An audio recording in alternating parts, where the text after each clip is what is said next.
Il ne m'a pas frappé parce qu'il était violent ce soir-là. Il m'a frappé parce que j'avais commencé à oublier que j'étais sous son contrôle. La première fois qu'il a levé la main sur moi, je suis restée en silence. Parce qu'après les larmes, après les excuses, il m'a regardé dans les yeux et il m'a juré. « Pardonne-moi, ça n'arrivera plus jamais, ne m'abandonne pas, j'ai besoin de toi. » Et moi, je l'ai cru.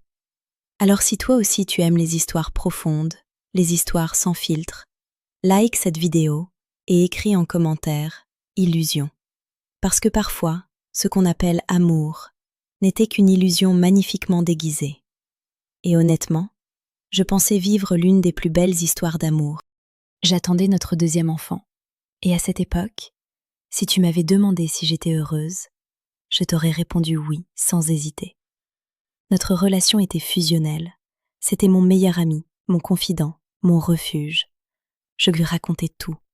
Mes blessures d'enfance, mes peurs, mes complexes, mes rêves. Il connaissait la version de moi que même ma propre famille ne connaissait pas. Et ça crée un lien dangereux. Parce qu'on croit que quelqu'un qui connaît notre âme ne pourra jamais nous détruire. Je le regardais comme un héros, un protecteur, l'homme avec qui j'allais vieillir. On riait ensemble, on faisait des projets, on parlait du futur. Je m'imaginais déjà vieille avec lui, et aujourd'hui encore, ça me fait mal de penser que la femme que j'étais à cette époque ne savait pas encore ce qui l'attendait. Parce que parfois, la vie ne détruit pas ton cœur d'un coup. Elle commence par casser doucement ton illusion. Ce soir-là, il est rentré du travail. Et immédiatement, j'ai senti quelque chose. Tu sais, ce genre d'ambiance lourde, où même les murs semblent respirer la colère. Son regard était froid, vide, presque étranger. Alors je lui ai demandé doucement « Ça va mon cœur ?» Mais il répondait à peine. Et moi, comme beaucoup de femmes qui aiment trop, j'essayais déjà de comprendre ce que j'avais fait de mal. Puis la dispute a commencé, pour rien, comme souvent. Une phrase, un ton, une casserole. Une foutue casserole. Et soudain, il a levé la main sur moi, mais surtout sur nous, parce que j'étais enceinte. Je ne l'ai même pas vu venir, pas de cris, pas vraiment de larmes, juste un silence immense. Je me rappelle avoir serré mon ventre si fort, comme si mes mains pouvaient protéger mon bébé de la violence qui venait d'entrer dans notre maison. Et dans ma tête, une seule phrase tournait encore et encore. Ce n'était pas dans mes projets. Je voulais une famille, de l'amour, une maison remplie de rire. Pas apprendre à survivre. Mais le pire, ce n'est même pas la gifle. Le pire, c'est ce qui s'est passé après. Pour se victimiser, il a appelé les voisins du dessus, ses potes, comme si j'étais devenue la méchante de l'histoire. Moi, j'étais recroquevillée dans la chambre, je tremblais, je n'arrivais même plus à réfléchir. Puis j'entends une phrase qui restera gravée dans ma mémoire toute ma vie. « Ah, mais elle aurait dû faire bouillir la marmite !» Oui, on parlait bien de ça. Il m'avait frappée parce que le monstre avait faim. À ce moment-là, j'ai compris quelque chose de terrible. Dans certaines histoires, la douleur d'une femme dérange moins qu'un homme contrarié. Puis une voisine m'a fait sortir. On a marché, longtemps, pour oublier, oublier, oublier, oublier. Et le pire, ça a marché, parce qu'il s'est excusé, encore. Et moi, j'étais devenue quelqu'un que je ne reconnaissais plus. Je pensais pouvoir le corriger. Je lui rendais ses coups parfois, comme si répondre à la violence allait enfin lui faire comprendre ma douleur. Mais c'était ridicule. Ridicule au point qu'un jour, après m'avoir craché au visage, il m'a regardé avec mépris et il m'a dit « Tu es ridicule ». Et cette phrase m'a presque plus détruite que les coups, parce qu'à force d'être humiliée, tu finis par te regarder avec les yeux de ton bourreau. Tu commences à croire que tu mérites ça, que tu es difficile à aimer, que tu es folle, trop sensible, trop compliquée. Alors qu'en réalité, tu es juste en train de mourir intérieurement. Pardonne-moi. Je te jure que ça n'arrivera plus. Je ne suis pas comme ça, je ne peux pas rester sans toi.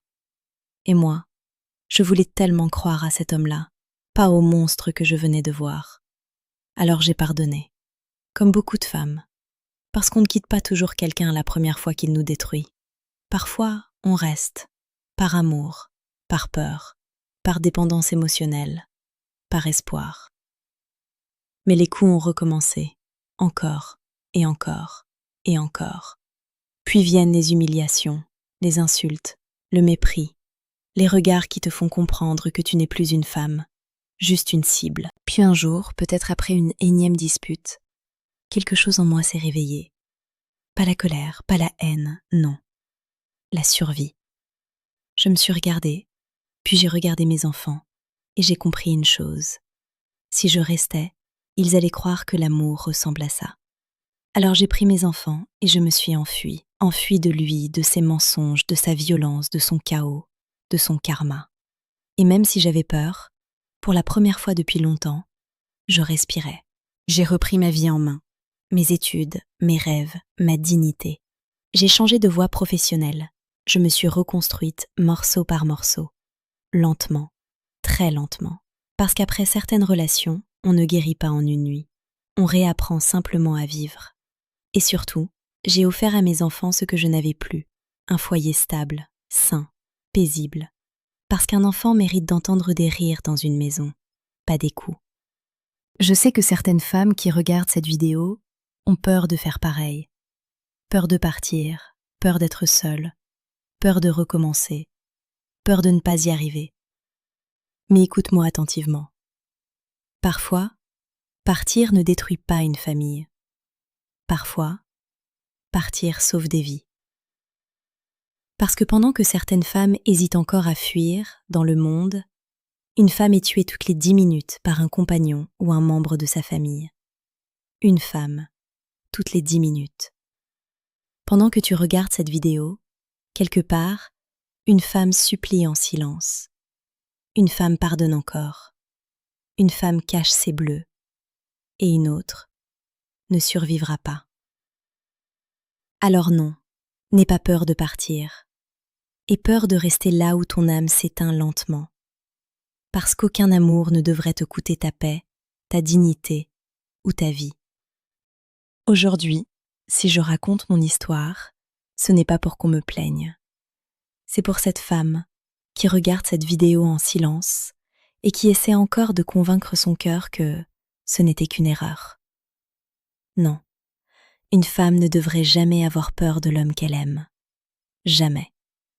Et si aujourd'hui tu souffres en silence, écoute-moi attentivement. Tu n'es pas faible, tu n'es pas folle, et tu ne mérites pas ça. Parce qu'une femme qui retrouve sa voix devient impossible à briser. Alors si cette histoire t'a touché et que tu es resté jusqu'à la fin, like cette vidéo, abonne-toi et écris « Partir ». Parce que parfois, la chose la plus courageuse qu'une femme puisse faire, ce n'est pas de rester, c'est partir.